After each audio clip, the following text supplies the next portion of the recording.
அதுங்க கூட்டணின்ற ஒரு விஷயம் வந்து அமைஞ்சதுன்னா அப்போ நீங்கள் சொல்கிற நம்ம அந்த பேசுபொருள் அதை எடுக்கலாம்.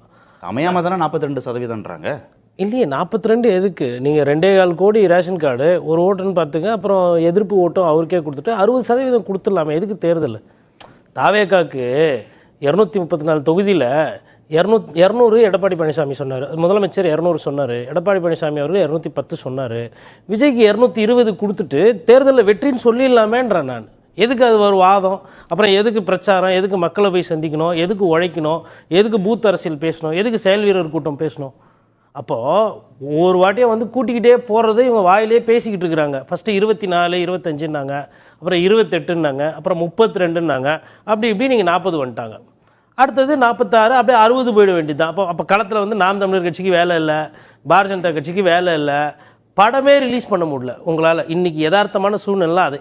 இன்றைக்கி வந்து இவர் கூட்டம் போட்டதுனால தான் இன்றைக்கி இது பேசு பொருள். நான் சொல்கிறேன், இன்றைக்கி வந்து ரகு சார் சொன்னார் பிரம்மாஸ்திரத்தை இறக்கியிருக்கிறாரு அப்படின்னு.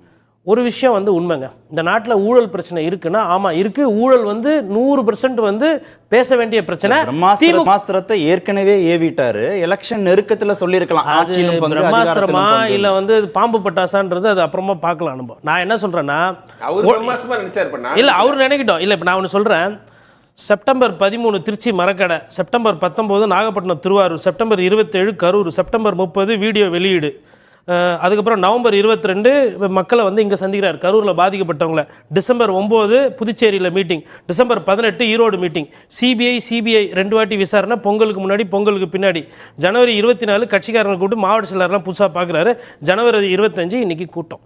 மொத்தமாக 15 வாட்டி தான் அவர் காட்சி தந்திருக்காரு கடந்த 145 நாளில். இவர் என்ன பண்ணியிருக்காருன்னா, நான் உழைக்க போகிறதில்ல, நீங்கள்லாம் உழைக்கணும், சத்தியமாக உழைக்கணும், நீங்கள் வந்து கட்சி மாறிடக்கூடாதுன்னு கிட்டத்தட்ட இன்றைக்கி சத்தியபிரமாணம் வாங்கியிருக்கிறார். இப்போ இதில் இன்னொன்று ரொம்ப முக்கியமாக பார்க்க வேண்டியதுன்னா, இவர் இந்த கேப் விட்டுருக்கார் பாருங்கள், 37 நாள் பிரேக்கு. இதுக்கு முன்னாடி கரூர் சம்பவத்தப்போ 80 நாள் பிரேக்கு, பொங்கல் அப்போ 1 வாரம் பிரேக்கு, அதுக்கு முன்னாடி 13 நாள் பிரேக்கு. இப்போ பார்ட் டைம் பாலிடிக்ஸ்னால் இந்த நொடி வரலாம் பண்ணிட்டு இருக்கீங்க. அதாவது இன்னும் எவ்வளோ நாள் இருக்குன்னு தெரியல, எவ்வளோ நேரம் இருக்குன்னு தெரியல, நம்ம உழைக்கணும், சத்தியமாக உழைக்கணும், நீங்கள் இருப்பீங்கல்ல அப்படின்னா என்ன அர்த்தம்னா, அப்புறம் உட்கட்சி பிரச்சனையை பற்றி பேசுகிறாங்க. அப்போ என்ன அர்த்தம்னா, அங்கே உள்ளுக்குள்ளே சீட்டை அனௌன்ஸ் பண்ணோன்னா நிறைய பிரச்சனைகள் வரும்.